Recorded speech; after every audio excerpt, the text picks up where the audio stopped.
Resibo ng date ni Kath at Mayor Mark Alcala, nasaan na daw mga kasembreros, no? Si Alden lang talaga para kay Kath. So, sobrang legit nito mga kasembreros. Uunahin natin na mga minor items mga kasembreros. Grabe. Grabe yung pasabog ng Stars on the Floor kagabi mga kasembreros. Hindi ko nakakaganon yung performance nila, no? Na parang sa intro hanggang sa kalagitnaan hanggang sa ending nung closing nila, talagang na-maintain nila mga kasembreros yung grabe, parang nakakapanindig balahibo yung kanilang performance kagabi, mga kasembreros, no? And ang daming nagulat ako dito unang-una kay Sugar, no, ng Sex Bomb, nakasama pala siya. And tama nga, no, na si Rocco Nacino yung isa sa mga celebrity dance collab mga kasembreros or dance competitor, si Rocco Nacino. Tapos may isa pa sila ditong binanggit no, na si Alden, parang may binanggit sila dito na may isa pang artista na magaling na actress, no, sabing ganoon mga kasembreros. So naisip ko dito si Jasmine Curtis Smith nga. Wala kasi, hindi siya na dito kagabi, hindi siya na-introduce. Si Paul Salas, no, kasama rin po pala mga kasembreros sa mga artista na ka-dance collab mga kasembreros. So si Shanti. So yun lang muna yung highlight ko mga kasembreros, no. Pero si Alden talaga dito ay talaga nakipagsabayan. Sabi nga ni kasombrerong Raquel ay from 80s, 90s hanggang Gen Z. Hanggang mga bata-bata pa na mga ay nakipagsabayan si Alden mga kasembreros. So grabe yung kanilang performance mga kasembreros, grabe yung as in pasabog talaga, no, mga kasembreros. And iba yung feeling kasi may isa dito yung ATM yung nag-post mga kasembreros. Iba yung feeling pala na sobrang lapit mo, no, para kang nadadala doon sa sayaw ng mga dancers na rin mga kasembreros, no. Andito of course sina Marian Rivera, no, yung mga coaches ng mga kasembreros, si Raver Cruz of course, no. Tapos yung may mga guests sila dito na na mga talagang mga professional dancers mga kasembreros. So yung ending nila ay ang kulit, simple lang pero malupit mga kasembreros yung kanilang ending. Dito nga sa sa dito sa Stars on the Floor season 2 mga kasembreros. So grabe. Grabe, no, nakita natin yung performance nila. Nakita natin of course si Alden, no, yung kanyang ginagawa. So very nice, no, very amazing tingnan mga kasembreros dito. Pero mapaisipin natin kung gaano sila kahirap nag-practice, no, mga kasembreros, no, at saka pinaghandaan talaga. So ito yung sasabi na pinaghandaan kasi may mga sila dito, yung sa huli meron silang mga guests, no, nakasama sa dito sa pasabog nila mga kasembreros sa pinakaunang episode ng Stars on the Floor mga kasembreros.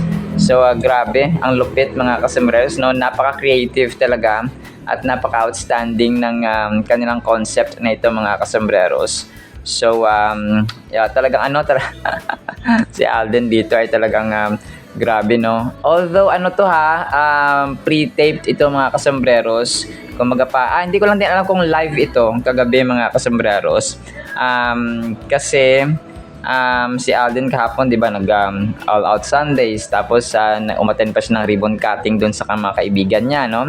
Tambayan ng mga bikers yun mga kasembreros Tapos yun, ito hindi ko alam kung live ito, pero palagay ko pre-taped mga kasembreros, no. Sinushoot nila or pwede ring live to, tapos yung mga susunod din ng episodes yun yung pre-taped, yung mga recorded na mga kasembreros. Tapos ang nakita kong ang ganda ng concept nila dito mga kasembreros, pinaghalo-halo nila yung wala silang tag dito, wala silang parang binigyang wala silang limit sa age. Tulad nito si Paul Salas, kasama niya dito yung kanyang tatay at saka yung kanyang tito, no, di ba? UMD Jim at saka James Salas, di ba? So parang pinaghalo-halo nila yung mga 40-hin, yung mga 20s, yung mga teens. Alam ko may dito si parang basta may mga may mga teens pa dito mga kasi alam kong ilang taon si Shanti Videla, something like that mga kasambreros, no? So grabe ang galing. Tapos yung Sex Bomb, di ba? Ang kasama dito si Sugar, no? Sex Bomb Sugar, si Ira at saka si Mia mga kasambreros. Grabe, no? Talagang labanan. Labanan talaga ito ng mga dance, Reyna at Hari ng dance floor mga kasambreros kasi nga talagang pasabog kung pasabog mga kasombrero. So si Shanti, alam ko na siya isang tawag dito, si Shanti mga kasombreros ay isang isang Filipino singer and actress. So para siyang tawag dito, P-pop na minsan nagko-cosplay mga kasombreros. So 2002 sinilang si Shanti, so 24 na pala si Shanti mga kasers na. Pero sobrang ganda ng batang ito. So si Jerome, no? Jerome mga kasers, no? Ng Alamat. So marami, pero yun nga, feature ko lang yung mga dito si Rocco Nasino, di ba? Nasa 40 na rin, pero talagang humahataw rin si Rocco Nasino mga kasers. Hindi ko lang alam kung siguro ngayon lang sila may mga partner tulad ni na Sugar, no, kasama niya si Mia at saka si Ira, si Paul kasama niya si Jim at si tito niya si Jim at saka si James mga kasombreros, no, na tito niya. So yun, dito si Rocco Nasino, kasama ni Rocco Nasino si John Lucas, no, nakasama niya sa tapos si Seth Cadayona mga kasombreros. Ito po ay mga kasama niya sa intro. Hindi ko lang alam kung maging kasama niya sa kung ano yung magiging takbo ng John Lucas and Seth Cadayona. No, sin siya mga kasunod si Rocco Nasino. Hindi ko lang alam kung magiging part pa rin sila ng whole journey ng competition mga kasombreros, pero titingnan natin. Tapos next item tayo mga kasombreros. Ang Stars on the Floor ay sige, ito muna. So yung GMA Sparkle Artist Center, no, nag-share din ng mga mas malinaw na photos ni Alden at saka ni Gabby dun sa may BDO Center or Circle of Excellence 2026 awarding night mga kasombreros, no, or awarding ceremony. Grabe, no, Sir Alden, walang kapor-por. Parang kumbaga pag lumapit ka, ma-intimidate ka talaga mga kasombreros kasi matangkad. Tapos sobrang pogi mga kasos.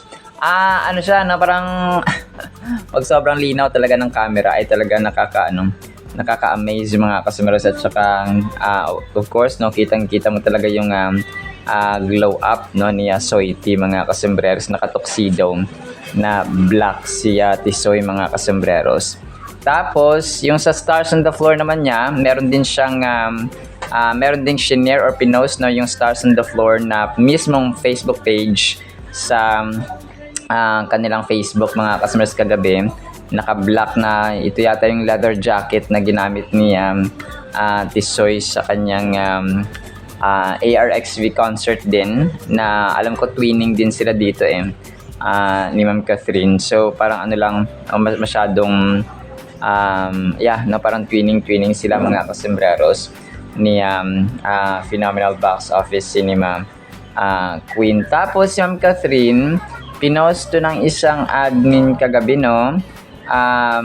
Parang inayusan si Ma'am Catherine dito na naka brown jacket yata si attorney, tapos naka-smile siya. Pero ito yata ay part pa ng Hello Love Again na shoot nila mga kasombreros, no, na kung saan ay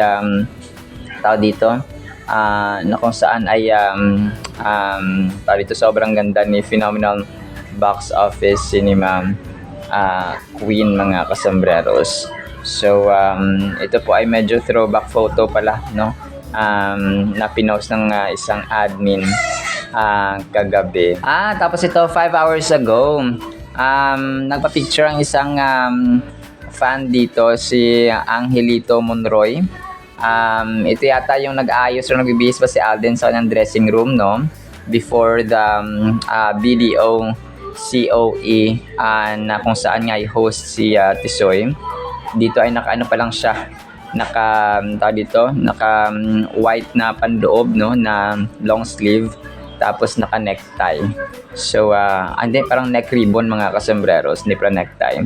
So yun, tapos di ba naka-tuxedo siya dito. So ito pa lang yung yung binibihisan or nagbibihis pa lang si Alden sa kanyang dressing room mga kasembreros. Talagang igop-igop, no, si Soiti dito mga kasembreros. Talagang talagang kahit saan game na game talaga si Tisoy mga kasembreros na magpa-picture sa mga fans. Parang inisip niya libre naman to, no, walang bayad. So at saka yung fame kasi, no, talagang may hangganan after 20 years, after 15 years, no, after 16 or 20, 40 years, no. So yung ginagawa natin ngayon magiging memory na lang bukas or sa susunod na taon, ganon siya mga kasembreros. Tapos ito si Cherwin nag-post kahapon, no, medyo bitter ang fan kay Ma'am Catherine. Sabi niya daw dito ay pag natural beauty di pumupunta sa mga dermatologist doctor. So dermatologist doctor na po yun ng skin, no. Pero grabe naman tong bitter na fan mga kasembreros kay Ma'am Catherine. So siguro kulang lang din ito sa pansin at saka kulang sa pagmamahal, no, yung fan na nag-comment dito mga kasembreros. Ni-quote lang to ni Cherwin. Sabi ni Cherwin, yan ang masasabi ng mga taong ano ba yan? BOBO 8080 na di afford ang magpaderma para gumanda ang pangit ng pag-uugali. So parang parang dinibank niya at saka pinagalitan mga kasembreros na yung fan. So grabe, no, kahit ano na lang talaga pag napapansin ng mga bashers ay i-comment kahit ano basta gusto nila mga kasembreros. So pero tayo po ay no, talaga parang spread kindness, parang ikli ng buhay para maging bitter tayo mga kasembreros, no.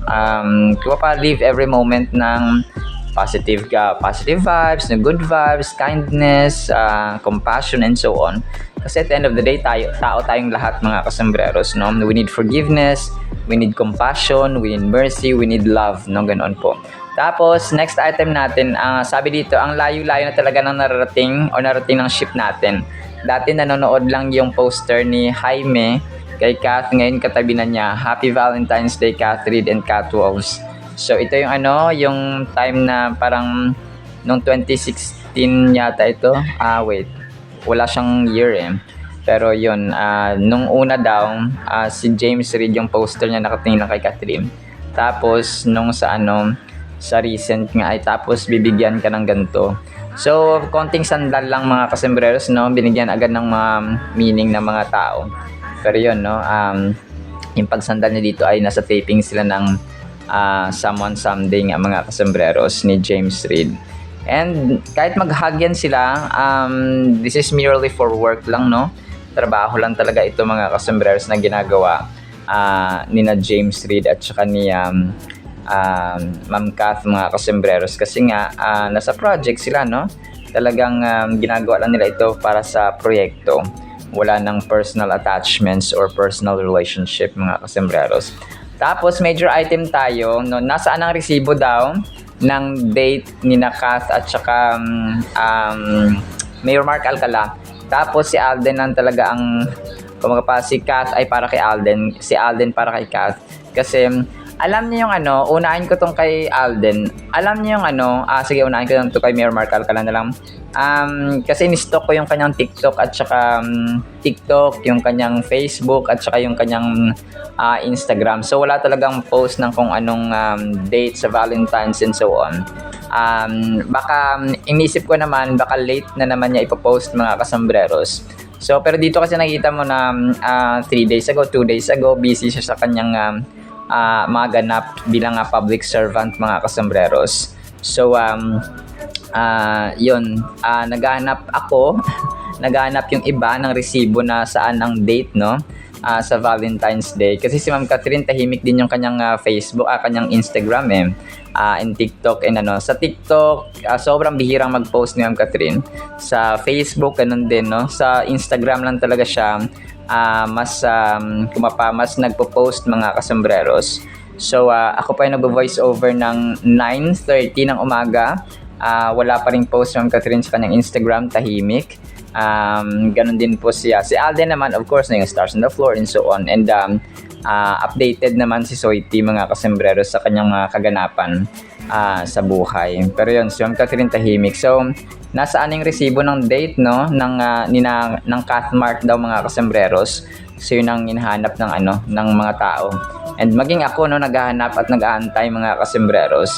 So yun, inisip ko rin si Ma'am Catherine ay family first. Tapos si Alden, ito yung masasabi ko mga kasembreros, sana si Alden ang para kay Kath. Kasi si Alden lang talaga yung, alam niyo yung word of honor. Okay, word of honor mga kasembreros. Di ba sabi niya nung nakaraan na pag sa Valentine's Day, anong gagawin mo, sinong kadate mo? So katrabaho yung kanyang kadate. So una pa yon. Tapos binalikan ko yung yung sinabi niya doon sa may Hollywood interview nila na babalik siya doon sa California. Okay, so bumalik nga siya mga kasembreros. So doon pala nakita mo. Tapos during interviews nila, talagang nakita mo na may personal communication silang dalawa, may private communication mga kasembreros. Na kung saan ay dito ko masabi na oo, si Alden meron siyang word of honor. Hindi siya yung dito yung tipong pag seryoso siya. Pag joke mga kasembreros. Tapos isa pa, yung naalala ko yung kay Ma'am Dali Carvajal, na in-interview siya ni Ma'am Dali Carvajal na sinabi niya na nakadalaw si Ma'am Catherine especially nung namatay nga si Lolo Danny. Tapos nung time na medyo nagko-communicate sila pero pag busy, so hindi na sila nakakapag-usap mga kasembreros. So yun po yung kanyang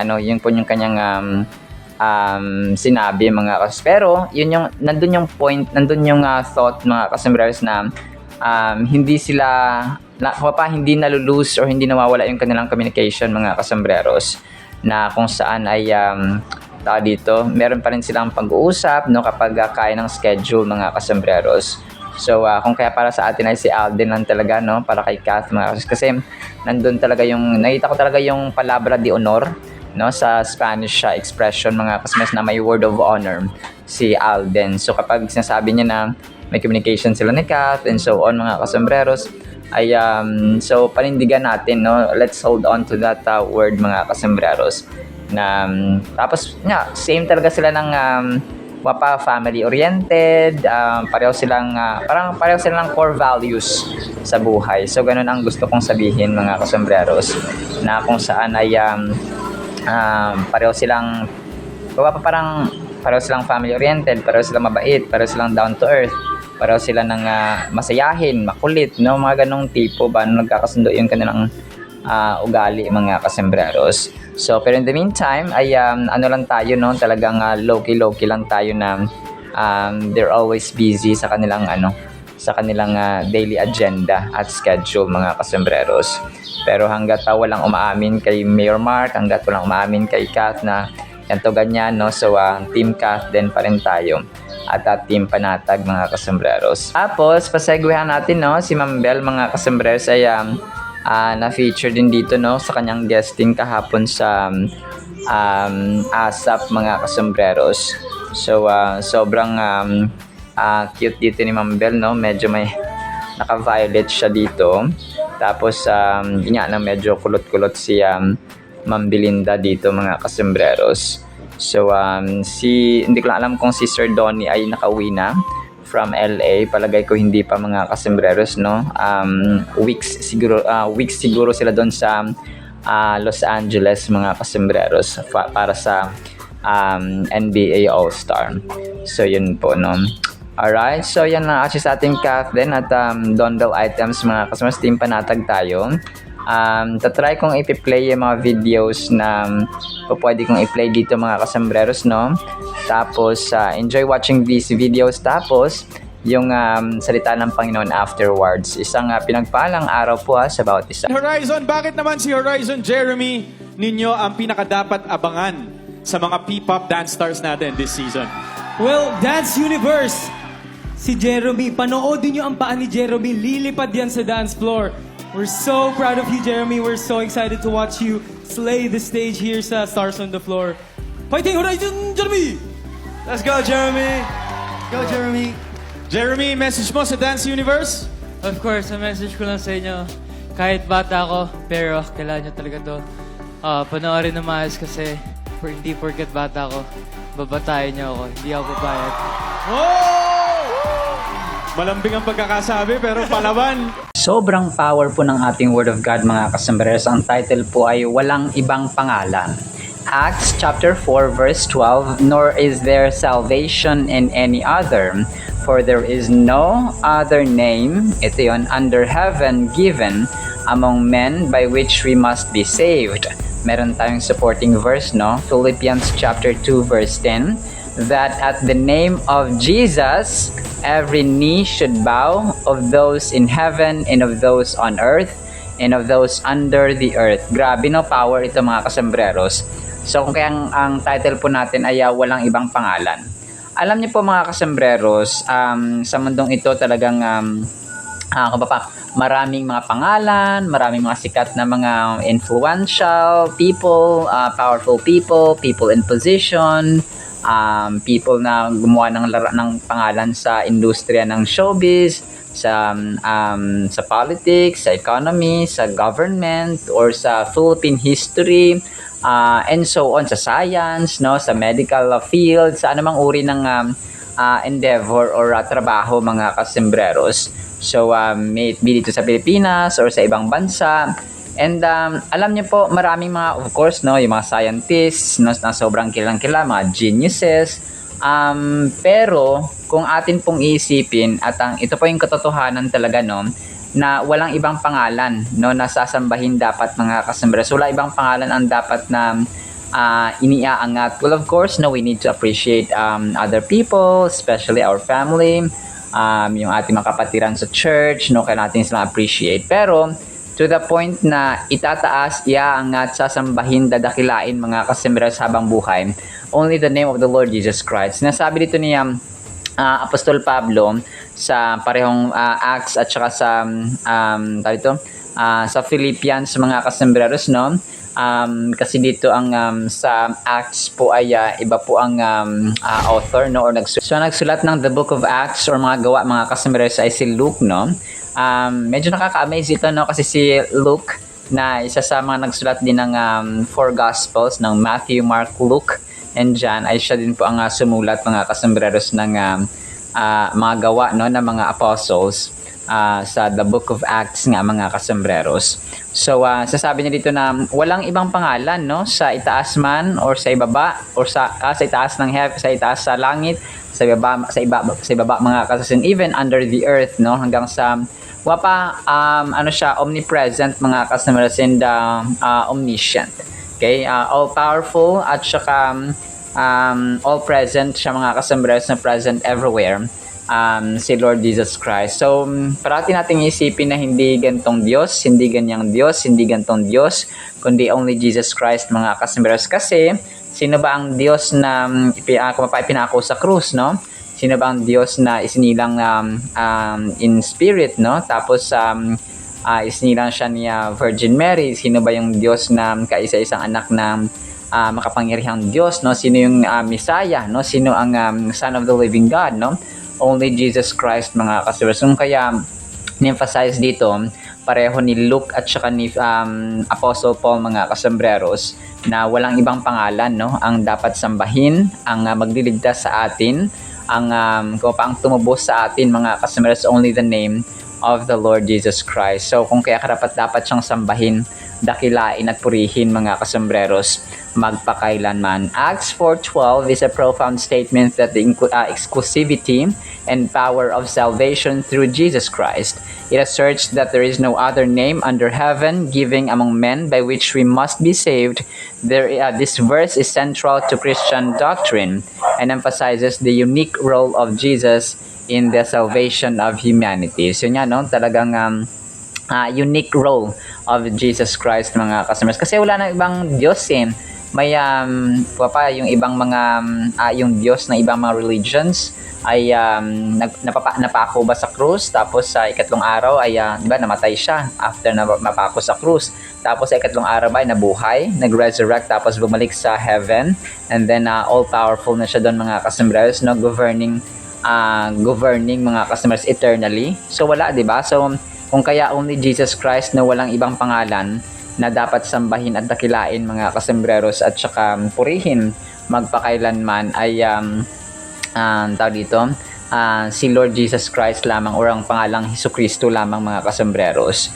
So the phrase "no other name under heaven" highlights the exclusivity of Jesus' role in salvation. It rejects the notion that salvation can be found through any other person, religion, or system. So ito po ay nagdi-debunk, no, or ito po ay nagpapatunay, solid proof and solid truth mga kasembreros, na ang kaligtasan ay hindi siya makikita at matatagpuan at may experience sa ibang pangalan ng tao, sa ibang religion, or sa ibang sistema, or sa philosophies man dyan, or sa ibang mga paniwala or beliefs mga kasembreros, or any other society organization. So wala po, only in the name of the Lord Jesus Christ. So sabi medyo, the term "we must be saved" underscores the necessity and urgency of accepting Jesus for salvation. It's not merely an option, but an essential requirement for eternal life. So ganun siya mga kasembreros. Eternal life siya, ha, ibig sabihin na yung buhay na walang hanggan mga kasembreros. So this theme of exclusive salvation through Jesus is echoed in several other passages. No, Jesus says himself says in John 14:6, sinasabi niya, no, sa John 14 verse 6, no, "I am the way, the truth, and the life. So no one comes to the Father except through me," or except through Jesus Christ mga kasembreros. And also, no, 1 Timothy chapter 2 verse 5 states, "For there is one God and one mediator between God and mankind, the man Christ Jesus." No, grabe, no? So ang mga verses na ito ay nagre-reinforce ng ating key verse mga kasembreros sa Acts chapter 4 verse 12, na kung saan ay walang iba, no. And may mga pangalan din kasi na kunwari yung aking tsuhin dati, yung pangalan niya ay Jesus, no, kasi yung kapanganakan nga niya ay December 25. So yung ipinangalan sa kanya ng kanyang mga magulang ay Jesus, no, Jesus Carado mga kasembreros. But still, no, that name is hindi siya mga kasembreros, no, kasi pinangalan na siya and tao lang siya mga kasembreros. So ang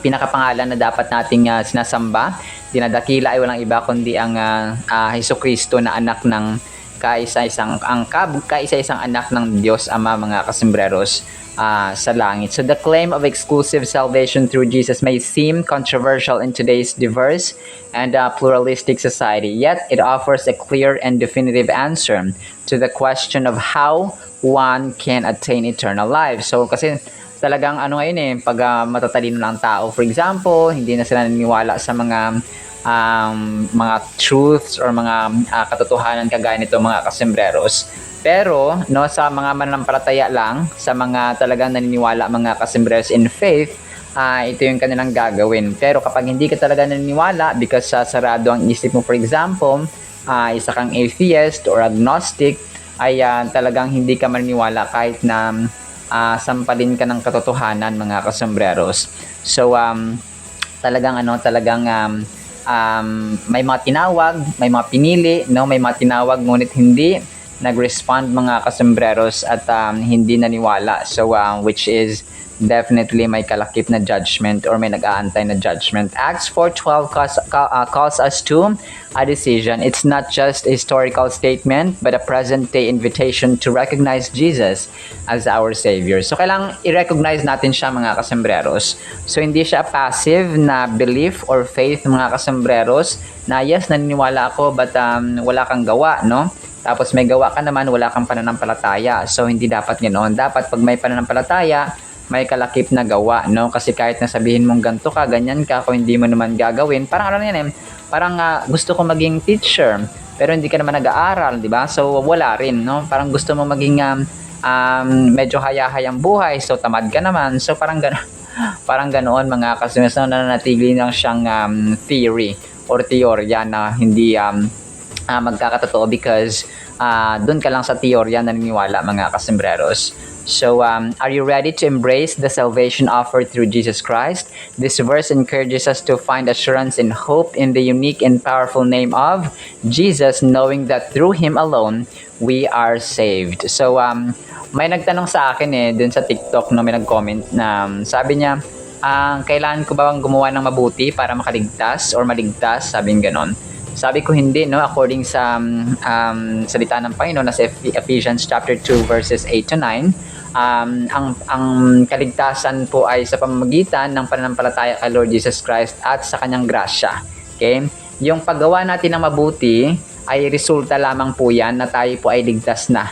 Pero hindi yun yung ibig sabihin na, gagawa ako ng mabuti para maligtas. No.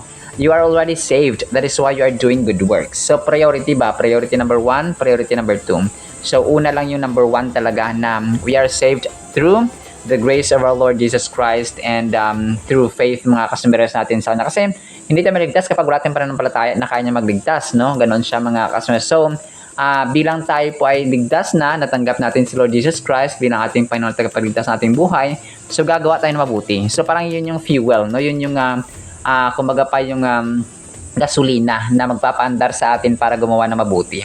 Well, of course, hindi natin pwedeng sabihin na ligtas na ako, so hindi na ako gagawa ng mabuti.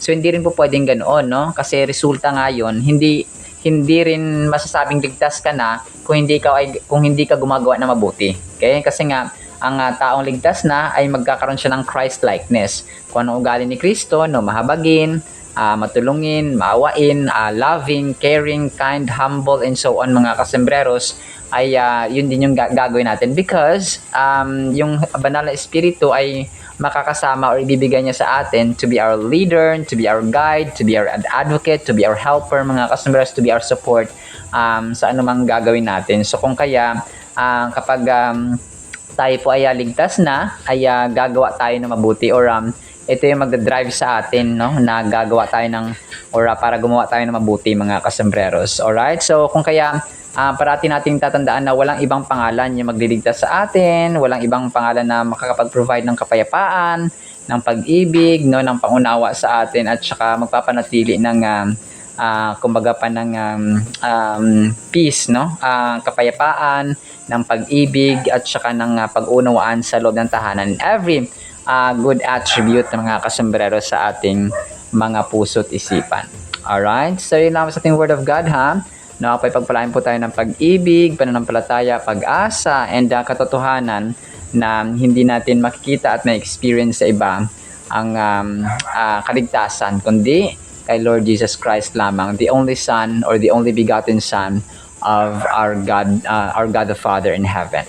Alright? So sa ating Word of God, nakapagpagpalain po tayo ng pag-ibig, pananampalataya, pag-asa, at saka tamang pangunawa. In the mighty, holy, sweet, magnificent name of our Lord Jesus Christ, we pray with the communion of the Holy Spirit of the living God. And everyone said Amen and Amen. See you sa next segment mga kasunod. Paalam po.